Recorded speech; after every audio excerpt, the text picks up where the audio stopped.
Well, welcome everyone to episode number 1 of FIR on Thought Leadership with Mitchell Levy and Michael Procopio. So this is going to be a podcast about thought leadership, about what path you might take to become a thought leader, why you would even want to be a thought leader, what benefits thought leadership could have for you. And our plan is to interview people each week who are either thought leaders themselves and determine how they got there, or we've actually lined up some people who help others become thought leaders, and we'll talk to them. So I'm Michael Procopio, and we have my co-host Mitchell Levy. So Mitchell, anything else you want to add to the description? No, it should be fun, entertaining. We'll bring on people who are both well-known and soon to be known, or in the like the social selling space. Instead of being a customer, you're a future advocate. So instead of being super well-known today, we'll be the future super well-known. And just by way of introduction, for us, we're the and Mitchell, can you put that full screen? Mitchell and I have both written books. Mitchell's book is actually on thought leadership, and my book is called 42 Rules for B2B Social Media Marketing.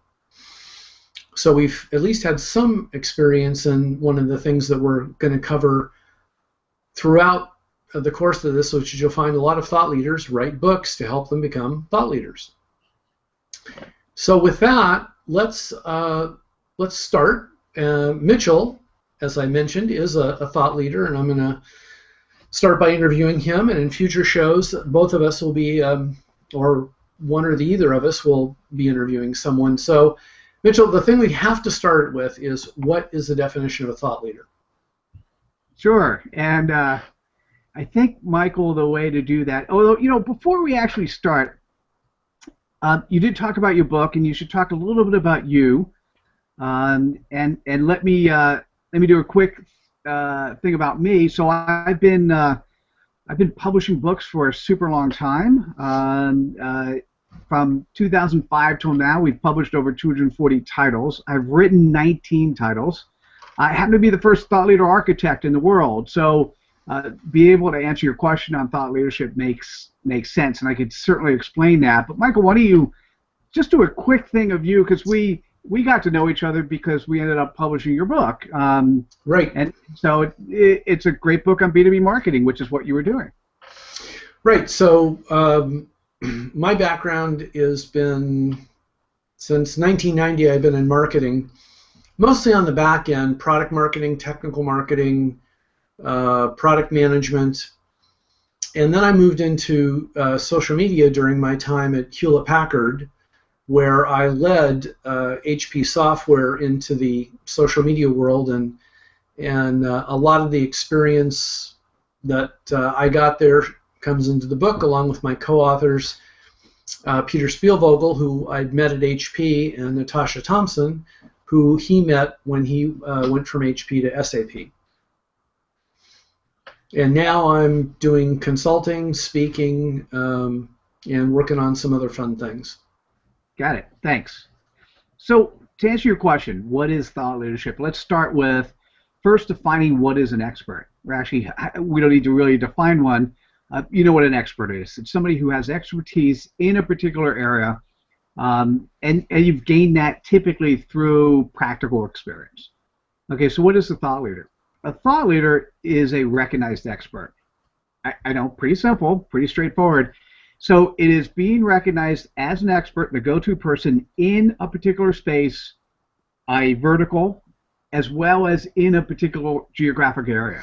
So the definition of being a thought leader can be as narrow as the person who is, if you're talking about accounting systems, and every time you have an accounting issue or accounting problem, your company goes to one person to ask about that issue. That person is the expert, the thought leader.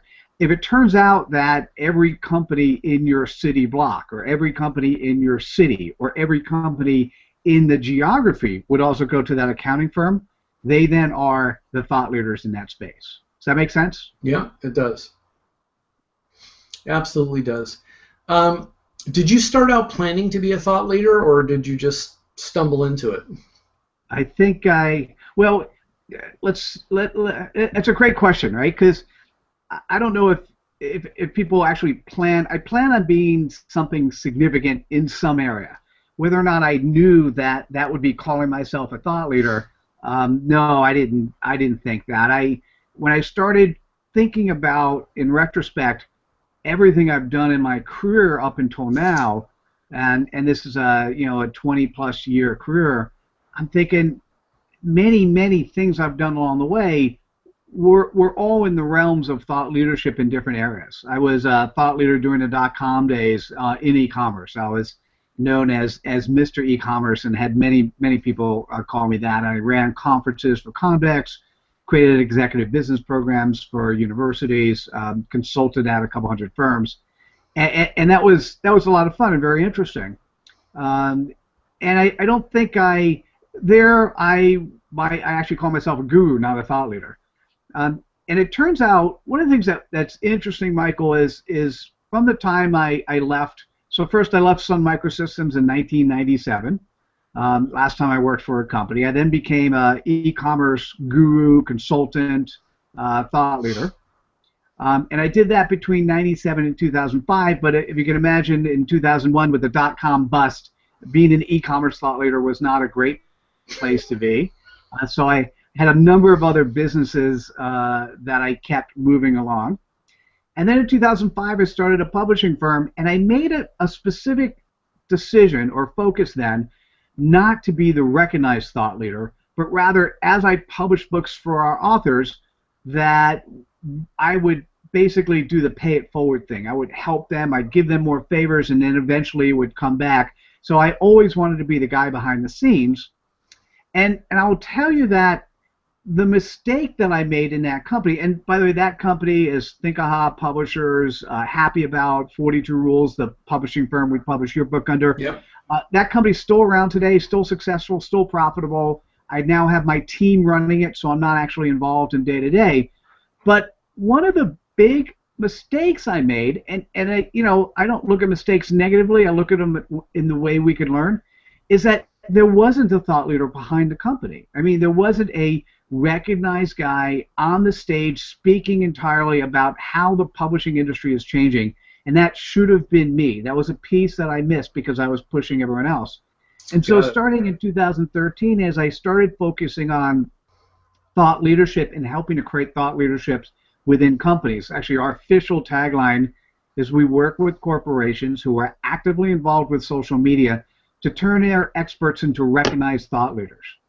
And having what I've done throughout my career, and having coached hundreds, actually more like thousands of different entrepreneurs, I think this is something I'm very good at and also very cleanly aware at doing.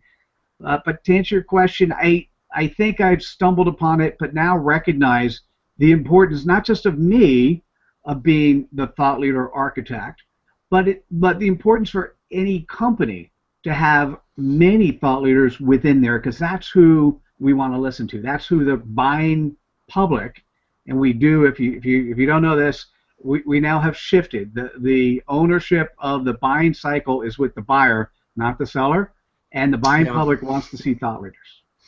Yeah, so it's interesting.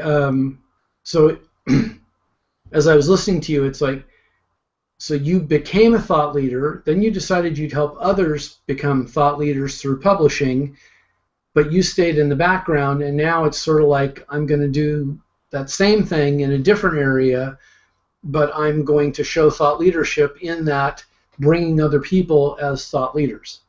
Yes. Exactly. So, so what do you get out of being a thought leader? Oh, it's a very interesting. It's a very interesting answer.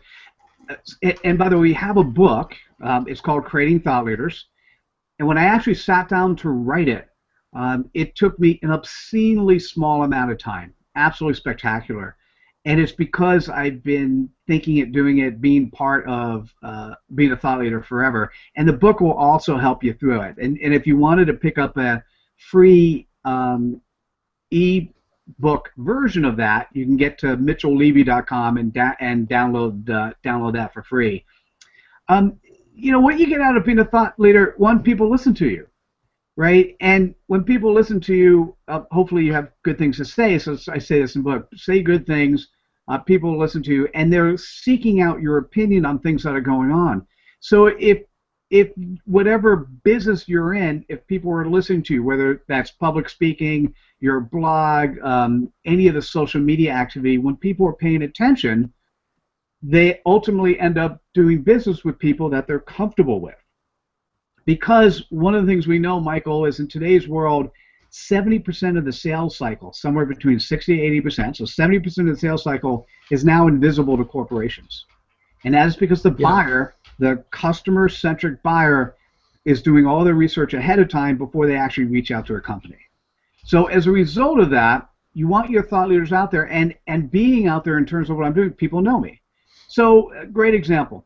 When I was an e-commerce guru and I was speaking at a conference, I get off the stage and people would say, "Hey, Mitchell, you were great. You could solve my problem. Let's talk about when we could hire you."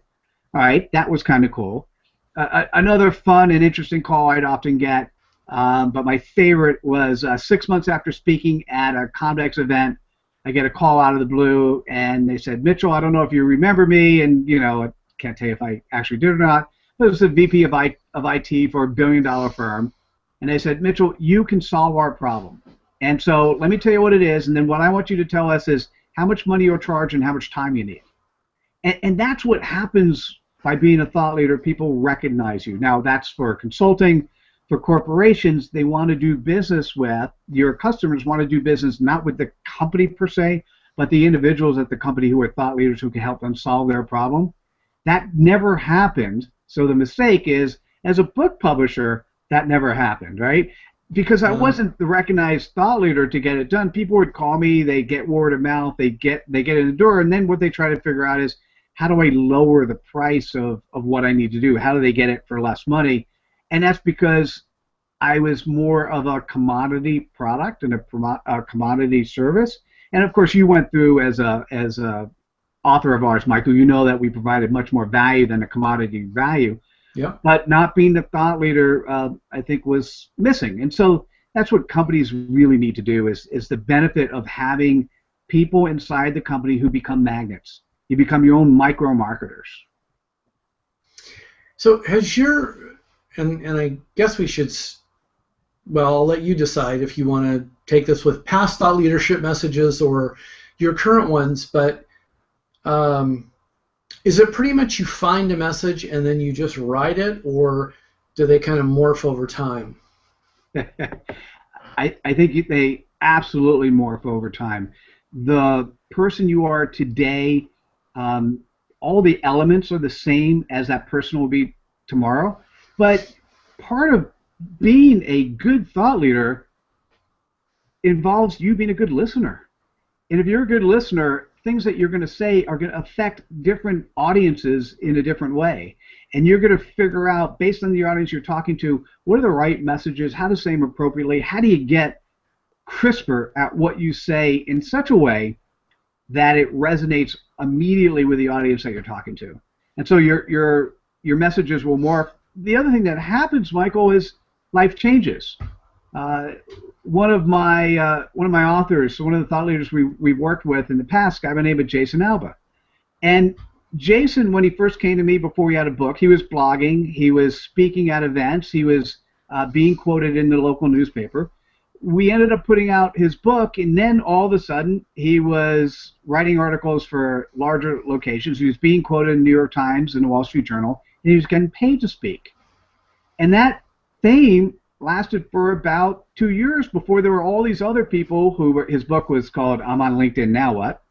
And then all of a sudden a bunch of other experts came in who were also LinkedIn experts, and because the supply increased, the demand for him as a speaker started decreasing, and so it was important for him to morph his messages and go on and move to something else. And so what happens over time is life will change, and you need to morph and change with it. Yeah, I know when I was with HP and working on the cloud computing initiative, which was in its very nascent stage, it was like every month we'd be getting feedback from people going out in the field talking to customers, and we'd have to tweak things a little bit. So absolutely understand. That's perfect. Are there any thought leaders that you try and emulate, or any favorite thought leaders that you have? My list is huge. Let's just pick a few then. Yeah. Okay. one of my favorites is Jeffrey Hazlett. Jeffrey was the former CMO of Kodak. Went out, started doing his own marketing consulting business, kept buying up and gobbling up companies, and continued to put himself out there. And now he has a program on Bloomberg TV called C-Suite with Jeffrey Hazlett. And so he sort of transformed himself from an inside marketing guy to really a global business celebrity. And what I love a lot about Jeffrey is he's available on social media, and if you reach out to him, you're going to get him to come back. In the content marketing space, it's hard to ignore Joe Paluzzi, who's spectacular. Ann Hanley, I did a comment on her today. She started Marketing Props. Yeah. I think I like the people who are out there doing their things in the social selling space. Joe Raleigh from Oracle, who's pushing along social selling. Julio Viscovich over at Hootsuite, same sort of thing, pushing out social selling and helping the internal sales force transform themselves into social sellers. There's a bunch of others, but one of the things I do, Michael, is I actually have a LinkedIn group called Thought Leadership Best Practices. And as a thought leader, I'm going to be reading 1 to 10 articles every day. What I do with the group is I curate 1 or 2 of them every day. And so it's a great opportunity for me to stay up to speed with what's going on, to share my short opinion and some good content with those that are following me. And so feel free to go to LinkedIn, type in Thought Leadership Best Practices. Feel free to join the group. I'm just going to do a shameless plug in that I just interviewed Joe Raleigh, and so that'll be in my blog in the next week or two. Perfect. Look forward to reading it. As a matter of fact, not only, my friend, when you post it on your blog, why don't you go to the Thought Leadership Best Practices group and curate your blog post there as well? Oh, there's a good idea. I will do that. Perfect. So for those, and right, our audience is presumably people who want to become thought leaders. That's why they're listening. What tips do you have for them? So it's I've got 3, and I think we might wrap up with that. I think the most important thing, or step number 1, is what are you an expert? What are you a thought leader in? So what is your expertise? What do you recognized in today, and how big is the circle you're going to play with? So how big is the both geographical and vertical space you're going to play? Once you've defined that, step 2, determine who the thought leaders are in that space. So who's already playing today? And I disagree with a lot of my peers in the field. There are many of my peers will say you got to be a thought leader where there's nobody else. I disagree. Why play in a room where there's nobody else playing? You got to go to a place where there are many other peers. But for me personally, I have no competition. I only have potential partners. So identify who the other thought leaders are in your space, and then go out and get to know them. And in today's world, it's so much easier than it ever has been in the past. You join their LinkedIn, try to connect up there. It's certainly easier to go to Twitter and Facebook. You follow what they're doing. You read their blog posts. And here's the important part. You comment, you like, you share the things that they're doing. Because after a while, when they've seen you consistently watching them and consistently adding value and sharing their messages with your audiences, they're either going to reach out, or when you reach out, they're going to be favorable to seeing you. So that's step number 2. Step number 3 is you have to start putting out your own thought leadership. I'd highly recommend books coming from that space. It's a most easy way. When you say the word author, you're getting a tremendous amount of respect. And I want to put you, this is a plug, but I'll point you in the direction of Think Aha. Our Think Aha book series is comprised of 140 Twitter-sized quotes. very easy to put your arms around, very easy to write, and also very easy for the reader to read. So whether you're doing a physical book in ThinkAha or we have a ThinkAha app, which is even easier to do, I'd recommend creating books and then start sharing your thought leadership in a number of different locations, and also practicing 1 and 2. Continually to redefine your market, continually going out and finding places to speak with the thought leadership you have, as well as continually every day meeting new people. That would be the first way to make it happen. Yeah, I was just gonna. One of the things I'd mentioned about the AHA series, which is the tweet book series, is the other thing that's easy to do is curate those. So you could literally pick a topic and either post a question and solicit answers, or if it's something that's been talked about a lot, just cherry pick the ones that you think are the best and just organize them. It is very amazing. Thank you. It's very amazing to do that. I think if you start and wrote a ThinkAha book from scratch, it'll take you about 60 hours. If you crowdsource the content, and so we had Janet Fouts do that with a book that she did on Google Plus, actually. It took her 20 hours. If you're doing it in the ThinkAha series, it's potentially even easier. I tell you, love technology. Yes.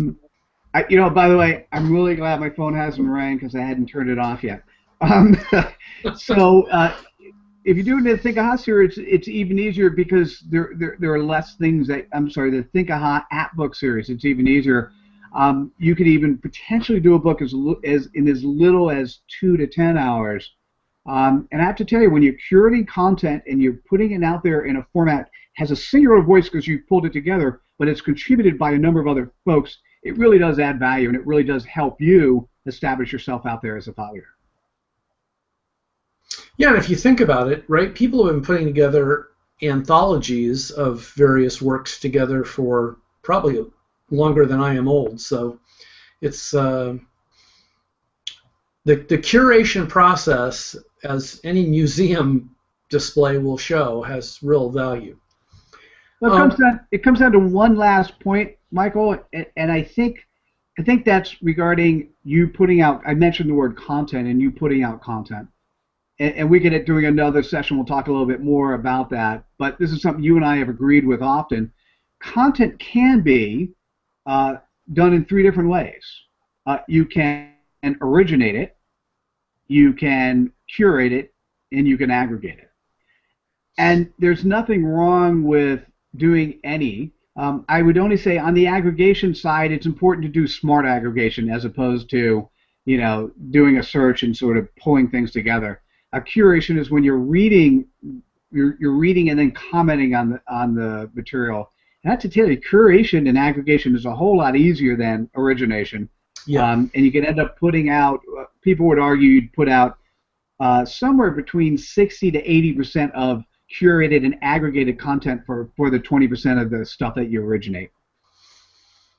Well, I can certainly attest to that, given it took 18 months for me to write the 42 Rules book, and you had Jill do it in the other book in 20 hours. So there's a little difference in time there. Admittedly, I was being slow at it. Well, no. So I'll tell you one last thing. The Creating Thought Leaders book. Now, that happened to be the 18th book I wrote. I just published my 19th book. But when I wrote that book, because I'm super familiar with the series and I've been practicing the topic for at least 17 years, that book took me a total of 10 hours to write. Wow. And I know it sometimes it sounds like I don't want to belittle the content. Even if I say so myself, it's great content. The reason I say that is when I wake up in the morning, I say, what do I do now? Sometimes I read the book to get ideas, or I go through my app to get ideas, because it's really a good playbook for me. The one thing I will mention, remember I talked about the 3 steps of thought leadership. 1, define your market, 2, identify thought leaders and meet them, and 3 is create more thought leadership. So I was doing 3, writing the book, and I spent 10 hours writing it. I then spent 30 hours getting people to endorse it. Now, as a publisher, having published so many books, I could have spent 2 hours. I know how to get 4 or 5 to up to 10 endorsements in about 2 hours of time. What I wanted to do, the reason I spent 30 hours, is I wanted to meet some of my peers. So I had an opportunity to take this content, share it with a number of my peers. Most of them, all of them got to know me in one way or the other. Most of them gave me endorsements back. So I spent the book writing process as an avenue to go out and meet some of my peers as well, which I thought was valuable. And and this will be the last question, but you've mentioned it twice now, this app, the Thinkaha app, which is this like Kindle? Yeah, thank you for keeping an eye on this stuff. I think it's an iTunes app, so it's currently available, iPad, iPhone. What it is, it's comprised of 140 Twitter-sized quotes, and you can pick it up on the iTunes store. If you go to Thinkaha, we have links to it as well. And it feels immediately, if you look at it from afar, it looks like a book distribution platform. But Michael, it's really not that at all. It is an opportunity for you to get other people to activate and amplify your messages. Right? So imagine 140 messages. And we can take your book, by the way, and we'll either create 1 or 2 Thinkaha app books from the book you wrote, your 42 Rules book. We took one of your authors that are coming out soon, and we took her book and created 2 books out of her 42 Rules book in the Thinkaha app series. But what's really fascinating is now I'm reading these books from our other authors. So Ted Rubin on Return on Relationships, or Bud Balanich on Success, or Chris Edmonds on Great Bosses. I wake up in the morning and I start going through the app, and within 2 minutes, I've tweeted, Facebooked, Google Plus, and LinkedIn 2 messages to each platform, and then I put the app down because I don't want to overload my folks. I can come back to it later in the day, but every morning I wake up and I've got that 2-minute habit of reading the book and amplifying somebody else's messages. And Michael, here's the cool part: during the day, like I just got back before this Google Hangout. During the day, people are actually commenting, sharing, and giving me feedback on other people's thought leadership. Now, I'm giving their Twitter handle, so it's them, but they're actually commenting on them, and they're opening up an opportunity for me to have a conversation. It's fantastic. It's working great. I'm looking forward to seeing how this expands over time.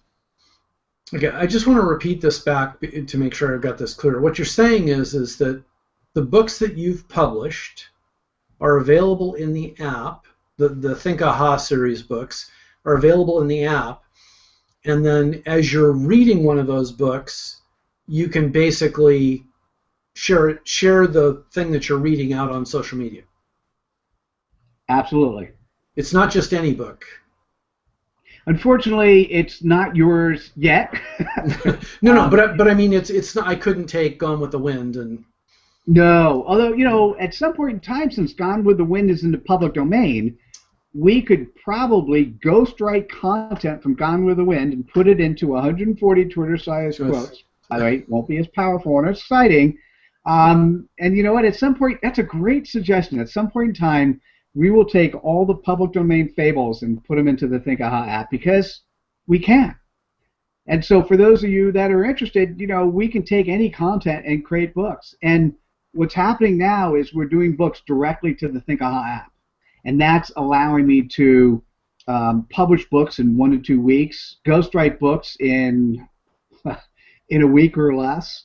We now can quickly help companies create content, amplify their messages, and then share with them leads of the people who download their books. It's really cool stuff. So this is basically a part of of what you're doing of helping people become thought leaders. Get the book in the app, and now we just made it much easier for you to become a thought leader. Yes, absolutely. Yeah. Okay, good. All right. Well, our time is up. We're shooting for 30 minutes, and I think we're right on time. Mitchell, any closing comments? Stay tuned. Michael and I are both publicly available. You can go to mitchelllevy.com or thinkaha.com. Feel free to tweet. any comments you have to us or touch us on any social media. Michael, you give your stuff as well. If you have ideas or suggestions, people you want us to talk with, please feel free. You're listening yourself and you want to be involved, reach out and we'll see what happens. Yep. Michael, why don't you share your social media, how people can reach you as well? Yeah, so I'm on all the channels pretty much as Michael Procopio, but Twitter is the one that people most commonly use, so it's at Michael Procopio. And then I just want to give people a sense of what's coming up. So we've already got 2 speakers lined up. One is a woman who helps create corporate thought leaders, and another one is a speaker who is a cancer survivor who is now taking a message of how he survived cancer out to the world in combination with one of the major hospitals. So those will be coming up over the next few months. That sounds great. Looking forward to it. All right. Well, thank you, everyone, for attending the first episode of FIR on Thought Leadership with Mitchell Levy and Michael Procopio. And take care. All right. Thanks, guys. Bye now.